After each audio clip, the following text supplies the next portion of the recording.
నమస్తే అందరికీ, welcome to Telangana నాటు కిచెన్. ఈరోజు మీ ముందు వచ్చేసాను మరొక కొత్త వంటతో.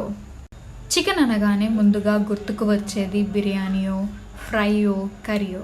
కానీ ఇవాళ మనం కొత్త స్టైల్లో చికెన్ పులావ్ను తయారు చేసుకుందాం. చికెన్ పులావ్కు ముందుగా 1 గ్లాస్ బియ్యంని తీసుకోవాలి. బియ్యం ఎంతసేపు నానబెట్టుకుంటే పులావ్ అంత మంచిగా అవుతుంది. అందుకే ముందుగానే బియ్యంను కడిగి పక్కన పెట్టుకోవాలి. ఇప్పుడు ముందుగానే కడిగి పెట్టుకున్న చికెన్ను తీసుకోవాలి. కడిగి పెట్టుకున్న చికెన్లో తగినంత పసుపు వేసుకోవాలి. చికెన్లో పసుపు వేసుకున్నాక దానితో పాటు తగినంత ఉప్పు, 2 చెంచాల అల్లం వెల్లిగడ్డ పేస్ట్ కూడా వేసుకోవాలి.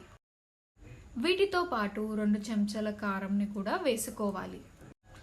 ఇప్పుడు చికెన్ మసాలాతో పాటు ఇంట్లో చేసుకున్న గరం మసాలా కూడా వేసుకోవాలి.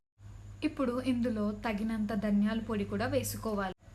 చికెన్లో అన్ని మసాలాలు వేసుకున్నాక వీటితో పాటు తగినంత పెరుగును కూడా వేసుకోవాలి. ఇప్పుడు మసాలాలు మొత్తం చికెన్కు బాగా పట్టించేలాగా కలుపుకొని పెట్టుకోవాలి. స్టవ్ ఆన్ చేసుకొని ఒక గిన్నె పెట్టుకోవాలి. అందులో 2 చెంచాల నూనెను వేసుకోవాలి. 2 చెంచాల నూనెతో పాటు 1 చెంచా నెయ్యిని కూడా వేసుకోవాలి. నూనె గరం అయ్యాక ఇందులో పట్టా, లవంగ, ఇలాచీ, సాజీరా వేసుకొని నూనెలో బాగా మగ్గించుకోవాలి. వీటితో పాటు ఉల్లిగడ్డను కూడా వేసుకోవాలి. ఉల్లిగడ్డను నూనెలో బాగా మగ్గించుకోవాలి. ఇందులో బగారా పత్తా ఇంకా తగినంత ఉప్పు వేసుకొని ఉల్లిగడ్డను బాగా మగ్గించుకోవాలి. 5-6 పచ్చిమిర్చిని నిలువుగా కట్ చేసుకొని ఉల్లిగడ్డలో వేసుకోవాలి.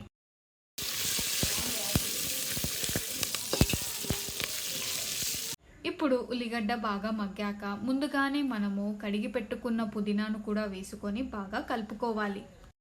పుదీనా నూనెలో బాగా మగ్గాక అందులో గుప్పెడు కరివేపాకు కూడా వేసుకోవాలి. ఇప్పుడు ఇందులో ముందుగా కట్ చేసి పెట్టుకున్న 1 టమాటాను కూడా వేసుకోవాలి. టమాటా వేసుకున్నాక 1 చెంచా పెరుగును కూడా వేసుకోవాలి.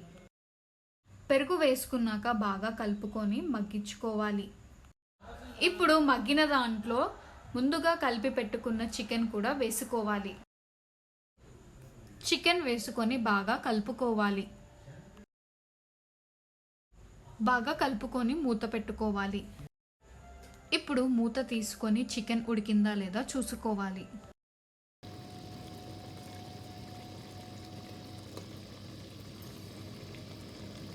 ఇప్పుడు ఉడికిన చికెన్లో 2 గ్లాసుల వాటర్ని వేసుకోవాలి. వాటర్ వేసుకున్నాక మూత పెట్టుకోవాలి. కొంచెం సేపు తర్వాత మూత తీసుకొని అందులో సగం నిమ్మకాయ రసంని వేసుకోవాలి.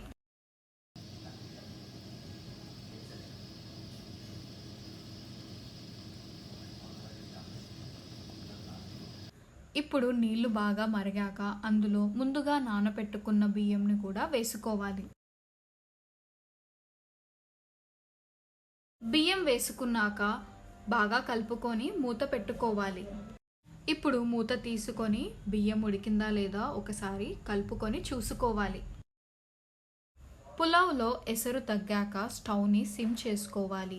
దీంతో పాటు 1 చెంచా నెయ్యిని కూడా వేసుకొని, చూసారు కదా ఎంత సింపుల్గా చికెన్ పులావ్ చేసేసామో. దీన్ని కొత్తిమీరతోని గార్నిష్ చేసుకొని వేడి వేడి చికెన్ పులావ్లో పెరుగు చట్నీ వేసుకొని తింటుంటే ఆహా, ఆ టేస్టే వేరు. మరికొన్ని కొత్త వీడియోలతో మీ ముందుంటాం. Thank you for watching. Please do comment, like, share and subscribe to my channel.